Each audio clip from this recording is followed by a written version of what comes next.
अभी दोस्तों हम सबसे पहले शुरू करते हैं ये फिज़िक्स। और फिज़िक्स ये 9th क्लास का है और ये आपको पॉलिटेक्निक और अन्य भी प्रतियोगिता परीक्षाओं में आपको मदद करेगा। ये जो है चैप्टर यूनिट एंड मेजरमेंट, ये चैप्टर का बहुत बड़ा रोल है हमारे फिज़िक्स के अंदर, ठीक ना। अभी भी फिज़िक्स जो है फिज़िकल क्वांटिटी के बिना अधूरा है, ठीक। इसमें फिजिकल क्वांटिटी अगर ना हो, सपोज कर लीजिए कि अगर फिजिकल क्वांटिटी हटा दिया जाए तो आप मापिएगा किस चीज़ को। फिजिक्स में कुछ भी करेंगे हम तो हमको माप करके देना पड़ेगा, ठीक ना। एक कार बनाने के लिए भी हमको माप करके देना पड़ेगा। तो जब तक मेजरमेंट नहीं रहेगा तब तक कुछ तो हो भी नहीं पाएगा, ठीक। तो चलिए हम फिजिक्स की ओर देखते हैं। सबसे पहले इंपॉर्टेंट कि फिजिक्स क्या है, फिजिक्स, व्हाट इज़ फिजिक्स। तो फिजिक्स के बारे में हम जानते हैं कि फिजिक्स क्या है, study of nature and its law.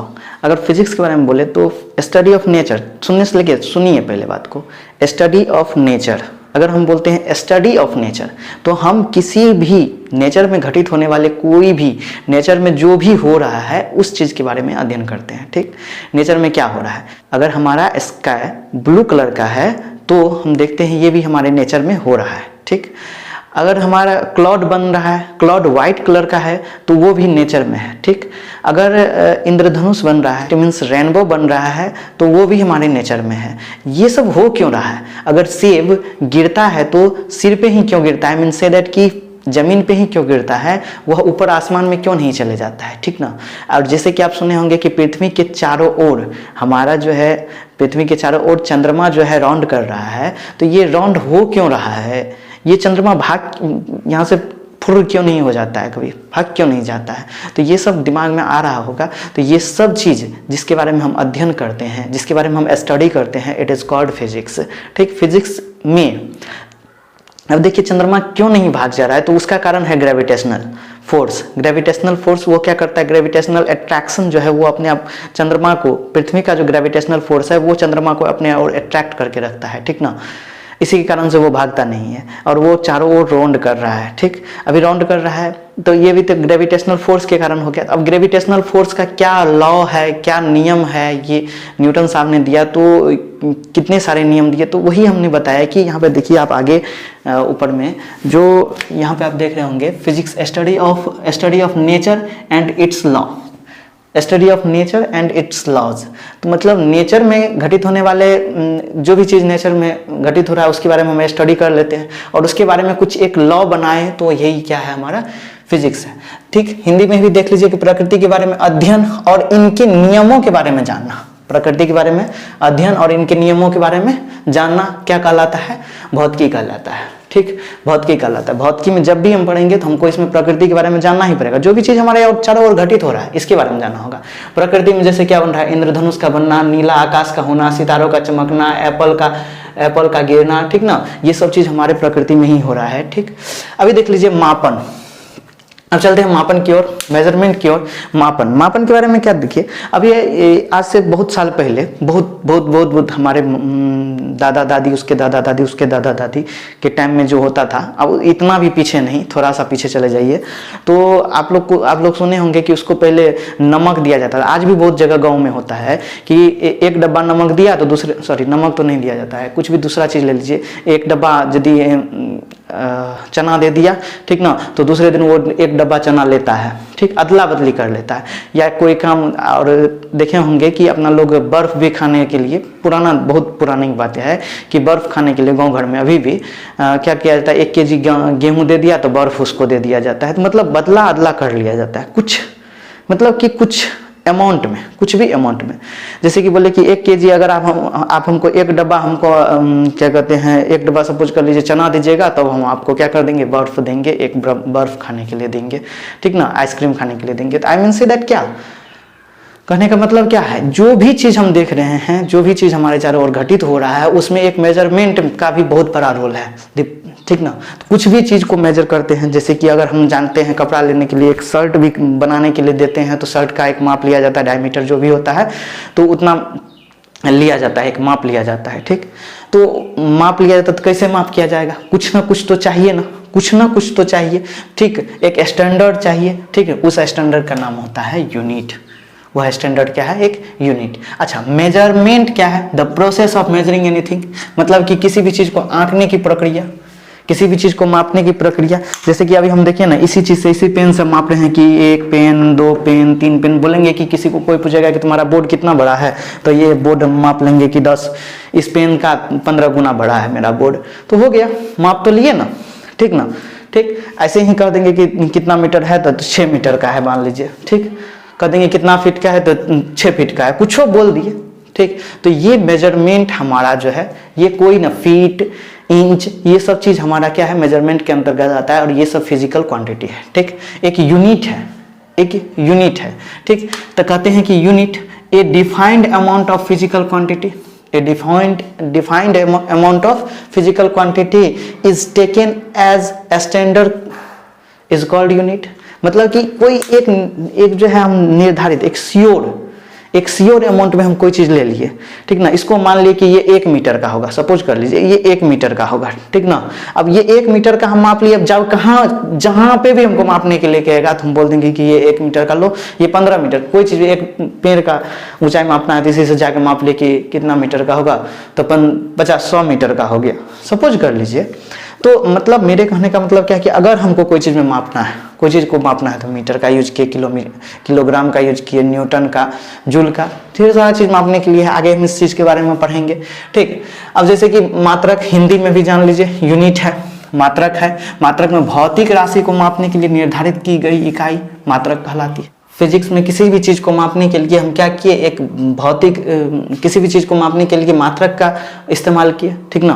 किसी भी चीज़ को मापने के लिए, ठीक ना, वह चाहे क्या कहते हैं दूध हो, चाहे वह क्या कहते हैं हमारा, चाहे एक बक्सा हो, चाहे वो कुछ भी हो, एक बाल्टी पानी हो, उसको भी मापने के लिए, ठीक। तो अभी होता क्या है, जनरली अभी तो मात्रक सब जान जाते हैं, मात्रक के बारे में सब जानते हैं, लेकिन मात्रक में कुछ रूल होता है, मात्रक लिखने के कुछ रूल होते हैं, कुछ नियम होते हैं। यदि आप उसको उस तरह से नहीं लिखते हैं तो वो गलत हो जाएगा। तो थोड़ा जानना है, आप लोग का 9th क्लास है, तो चूंकि ये सब चीज़ जानना भी जरूरी है। तो rules of writing units, rules of writing units, चलिए देखिए, रूल्स ऑफ राइटिंग यूनिट्स कहता है कि रूल्स ऑफ राइटिंग यूनिट्स मतलब कि यूनिट को लिखने के लिए कुछ रूल्स, कुछ नियम, ठीक ना। मात्रकों को लिखने के लिए कुछ नियम। कहता है कि the symbol for a unit, the symbol for a unit which is named after a scientist, ठीक ना। कहते हैं कि कोई भी यूनिट के लिए जो हम सिंबल लेते हैं, अगर वह सिंबल किसी साइंटिस्ट के नाम पे हो, ठीक ना, अगर वह सिंबल किसी साइंटिस्ट के नाम पे हो, ठीक ना। जैसे कि न्यूटन के नाम पे है आपको एक सिंबल N, जूल के नाम पे है, जूल महोदय के नाम पे है J, केल्विन महोदय के नाम पे है K। तो उस जैसे किसी भी साइंटिस्ट, न्यूटन हो, चाहे जूल हो, चाहे केल्विन हो, इन सब साइंटिस्ट के नाम पे अगर कोई भी यूनिट का नाम रखा गया है तो उसको हम अपर केस में लिखेंगे, कैपिटल लेटर में लिखेंगे। वह किस चीज में लिखा जाएगा, कैपिटल लेटर में लिखा जाएगा, ठीक ना। इस बात को ध्यान में रखना है। दूसरा क्या है, पहले यहाँ पे देख लेते हैं, यहाँ पे भी हम कुछ देख लेते हैं कि किसी भी मात्रक के चिन्ह जो वैज्ञानिक के नाम पर हो उसे अंग्रेजी के बड़े अक्षरों द्वारा दर्शाएं। उसे क्या करना है, हमको अंग्रेजी के बड़े अक्षरों द्वारा दर्शाना है। जैसे कि हम देखें न्यूटन को N से, ठीक। अच्छा, जिन चिन्हों, कहता है जिन चिन्हों को वैज्ञानिक के नाम पर नहीं है, जो चिन्ह वैज्ञानिक के नाम पे नहीं है, जैसे कि मीटर है, सेकेंड है, मोल है, ठीक ना, ये सब वैज्ञानिक के नाम पे नहीं है, तो इसको हमको ना कैपिटल अंग्रेजी के स्मॉल लेटर में लिखना है। अंग्रेजी के किस लेटर में लिखना है, स्मॉल लेटर में लिखना है। तो the symbol for a unit, the symbol for a unit, कोई भी यूनिट का जो सिंबल होता है, ठीक, which is not named after a scientist, which is not named after a scientist. अगर किसी साइंटिस्ट के नाम पे नहीं है तो जनरल सी बात है, उसमें था तो हमको कैपिटल में लिखना था, इसमें नहीं है तो हमको क्या लिखना है, स्मॉल में लिखना है, ठीक। अगर हमको क्या करना है, अगर देखिए किसी भी यूनिट का हम पूरा नाम लिखते हैं, जैसे कि है सेकेंड है, जैसे सेकेंड है, न्यूटन है, जूल है, मीटर है, किलोग्राम है, इस सब को अगर हमको लिखना है तो इस सब को हम किस चीज़ में लिखेंगे, स्मॉल राइटिंग में लिखेंगे, स्मॉल लेटर में लिखेंगे, अंग्रेजी के स्मॉल लेटर में लिखेंगे। तो वही है, मात्रक के किसी भी नाम, मात्रक के पूरे नाम को कभी भी अंग्रेजी के छोटे अक्षरों के द्वारा लिखा जाता है, ठीक ना। अभी आगे देख लीजिए, a compound unit is written either by putting a dot or leaving a space between symbol. Between symbol of two units. Example में देखिए इसका, इससे पहले क्या कह रहा है, a compound unit is written either by putting a dot or leaving a space between symbol of two units. अगर आप क्या करते हैं कि अगर कभी ऐसे देखिए एग्जाम्पल से समझ लीजिए, तुरंत समझ में, यूनिट ऑफ चार्ज जो होता है वह क्या होता है, एम्पियर इंटू सेकेंड होता है। एम्पियर इसमें है, ठीक, और सेकेंड है, तो एम्पियर का हम क्यों ए स्मॉल भी ले सकते थे लेकिन नहीं लिए, क्या किए हम, ए कैपिटल लिए हैं, ठीक ना। और क्या किए हैं, इसके बीच एक स्पेस लिए हैं, इसके बीच क्या लेना, हमको एक स्पेस लेना, उसके बाद हमको स्मॉल लेटर, या तो एक स्पेस ले लीजिए या एक डॉट ले लीजिए, या तो एक स्पेस लेना है या एक क्या करना है, डॉट लेना। यूनिट ऑफ टॉर्क होता है, ठीक ना, न्यूटन मीटर होता है, तो देखिए न्यूटन के बीच में एक स्पेस दिए या नहीं तो क्या दिए, एक डॉट दिए, ये चीज़ को ध्यान में रखना है, ठीक ना। यूनिट ऑफ टॉर्क, टॉर्क किसके लिए लगाया जाता है, बल के लिए। अब देखिए, अब हम जानते हैं system of unit. System of unit कैसे है, देखिए ये सब सिस्टम है, ठीक ना। क्या है सिस्टम, किसका है, यूनिट का सिस्टम है। क्या यूनिटिंग का सिस्टम है, देखिए कि अगर एक सिस्टम होता है कि MKS सिस्टम, एक है CGS सिस्टम, एक है FPS सिस्टम, एक है SI यूनिट, ठीक ना। ये सब सिस्टम है, किस चीज़ का सिस्टम है, अगर हमको इसमें लेंथ मापना है, MKS सिस्टम में अगर हमको लेंथ मापना है, ठीक ना, अगर MKS सिस्टम हमको लेंथ मापना है तो उसमें हम मीटर में मापेंगे। लेकिन जस्ट देखिए कि अगर हमको CGS सिस्टम में लेंथ मापना है तो हमको उसमें कैसे मापना है, सेंटीमीटर में मापना होगा, ठीक ना। अगर हमको FPS में मापना है, ठीक ना, तो उसमें लेंथ किस में मापना है, फुट में मापना है। बात समझे कि नहीं समझे। अगर हमको उसी में, अगर हमको फिर MKS सिस्टम में अगर हमको मास मापना है, ठीक ना, तो हम किलोग्राम में मापेंगे। अगर CGS सिस्टम में हमको मास मापना है तो ग्राम में मापेंगे। अगर FPS सिस्टम में हमको मापना है तो मास हम पाउंड में मापेंगे। लेकिन अगर हम इस सब में टाइम को मापते हैं तो किस चीज़ में हो जाता है, टाइम सेकंड में हो जाता है। इसी देखिए ये सब सिस्टम एक कहीं ना कहीं किसी न किसी जगह पे चलते रहता था, ठीक। अलग अलग जगहों पे अलग अलग तरह का सिस्टम चलता था, अलग अलग भिन्न भिन्न देशों में भिन्न भिन्न तरह का सिस्टम चलता था। इसी सिस्टम से निजात पाने के लिए एक तरह का सिस्टम बनाया जिसको क्या बोले, SI सिस्टम, ठीक ना। इसका नाम भी है, देखिए ना, system of international D unit नाम भी है, कि मतलब एक ऐसा सिस्टम जो इंटरनेशनली हर एक जगह, हर जगह वह सिस्टम चलेगा, ठीक ना। और यह सिस्टम ऐसा होगा कि कहीं पे भी जाइए, कहीं पे भी जाइए आपको सेम चीज़ मिलेगा। अगर 1 kg चना आप खरीदिए कहाँ पे, इंडिया में खरीदिए, और 1 kg चना आप दूसरे ब्रिटेन में खरीदिए, अगर इस सिस्टम से चलिएगा तो सब जगह सेम टू सेम रहेगा। सपोज कर लीजिए कि 1 किलोग्राम सोना देना था दूसरे देश को, ठीक ना। 1 किलोग्राम तो हम दे दिए, ठीक ना, वो हमको अलग तरह से दे दिया, ग्राम में दे दिया, पाउंड में दे दिया, ठीक ना। पाउंड में देने के बाद क्या हो जाता था कि मतलब कमी ज़्यादा का अनुभव होने लगता था, ठीक ना। और ये सेफ मतलब बढ़िया नहीं था, बढ़िया सिस्टम नहीं था। अलग अलग जगहों पे अलग अलग तरह का हम देते थे, 1 kg बहुत ज़्यादा हो जाता था और वो सब देता था कुछ भी तो कम हो जाता था, ठीक। तो इसी चीज़ से निजात पाने के लिए एक बैठक बुलाई गई, एक सिस्टम बनाया गया, ठीक ना, जो इंटरनेशनली रूप से क्या किया गया, जिसका यूज किया जाता है। अब इस सिस्टम के अंतर्गत 7 फंडामेंटल क्वांटिटीज़ है, ठीक ना, 7 मूलभूत राशियाँ हैं, ठीक ना। कितनी राशियां हैं, 7 मूलभूत। इस सब का हिंदी हम क्या बताएंगे, system of international D unit. इसमें हिंदी का कोई टेंशन नहीं लीजिएगा, इसमें हिंदी कुछ नहीं। It is also known as metric system, इसे मैट्रिक सिस्टम भी बोला जाता है। इसे क्या बोला जाता है, एक मैट्रिक सिस्टम भी बोला जाता है, ठीक। अब क्या है, SI सिस्टम में, system of international D unit, इसमें 7 फंडामेंटल क्वांटिटीज आया था, ठीक। 7 फंडामेंटल क्वांटिटीज क्या है, length, mass, time, temperature, electric current, luminous intensity, amount of substance, ठीक है, ठीक। ये 7 क्वांटिटीज है। चलिए देखिए, यहाँ देखिए ये 7 मात्रक है, ठीक ना, 7 मात्रक है, ठीक है। ये फिजिकल क्वांटिटीज है, ठीक। फिजिकल क्वांटिटी में 3 टाइप की फिजिकल क्वांटिटी, एक फंडामेंटल क्वांटिटी, एक डेराइव्ड क्वांटिटी और एक क्या है, सप्लीमेंट्री क्वांटिटी। ये 7 फंडामेंटल क्वांटिटी से ही आपको डेराइव्ड किया गया है, निकाला गया है। फंडामेंटल मतलब ही सुनने में नहीं आता, फंडामेंटल मूलभूत भौतिक राशियाँ, मूलभूत भौतिक राशि, यही 7 फंडामेंटल क्वांटिटी है, मूलभूत राशि है, ठीक। इसी के द्वारा क्या किया गया है, जितने भी डेराइव्ड यूनिट है व्युत्पन्न किया गया। नाम भी है ना, देखिए ना, derived quantity, derived physical quantity, 3 type के क्वांटिटी, एक है फंडामेंटल फिजिकल क्वांटिटी, ठीक ना। दूसरा क्या है, डेराइव्ड फिजिकल क्वांटिटी, तीसरा क्या है, सप्लीमेंट्री ठीक।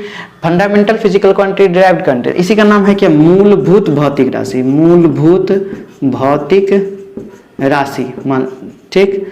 यहाँ पे क्या है, डिराइव्ड व्युत्पन्न राशि, व्युत्पन्न भौतिक राशि, ठीक। और सप्लीमेंट्री फिजिकल क्वांटिटी जो है पूरक भौतिक राशि, ठीक ना। ये 3 फिजिकल क्वांटिटी है। फंडामेंटल फिजिकल क्वांटिटी ये 7 है। इसी 7 के द्वारा आपको डेराइव्ड फिजिकल क्वांटिटी मिला है। जैसे कि डेराइव्ड फिजिकल क्वांटिटी, फंडामेंटल का तो ये 7 जानते ही हैं, इसमें एग्जाम्पल होगा भी तो 7 ही होगा, इससे ज़्यादा नहीं होगा। लेकिन अगर हम डेराइव्ड फिजिकल क्वांटिटी के बारे में बात करें तो इसमें एग्जाम्पल का भरमार लग जाएगा, ढेर सारा एग्जाम्पल। जैसे इसमें एग्जाम्पल क्या हो जाएगा, एग्जाम्पल के बारे में बात कीजिए तो एक एग्जाम्पल क्या हो जाएगा, सबसे पहले फर्स्ट एग्जाम्पल अगर हम कोई भी ले ले, अगर हम ले ले क्या, जो एरिया सपोज कर लीजिए, एरिया ये डिराइव्ड फिजिकल क्वांटिटी है। एरिया का मतलब क्या, अगर किसी चीज़ का हमको एरिया, इस बोर्ड का एरिया निकालेंगे तो क्या है, ये आयताकार है, ठीक ना, रेक्टेंगुलर शेप का है। रेक्टेंगुलर शेप का है तो लेंथ इंटू ब्रेथ होगा, ठीक। लेंथ को किस चीज़ में, लंबाई को किस चीज़ में मापते हैं, देखिए लेंथ को किस चीज़ में मापते हैं, मीटर में, तो मीटर हम दे दिए m।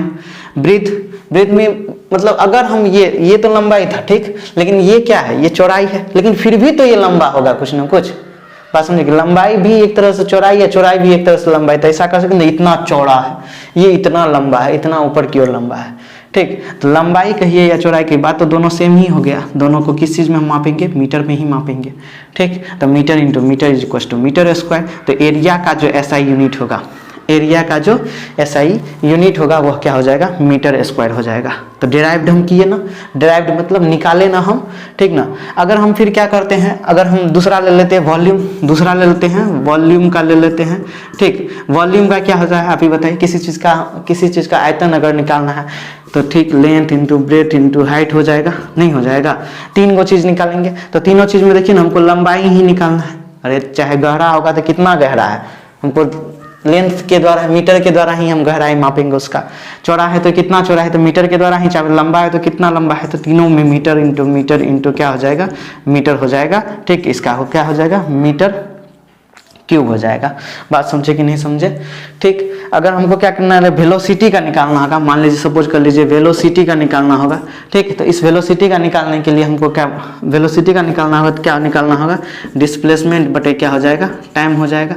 अब डिस्प्लेसमेंट मतलब बताइए, दूरी, एक तरह से दूरी हुआ ना। डिस्प्लेसमेंट मतलब विस्थापन होता है।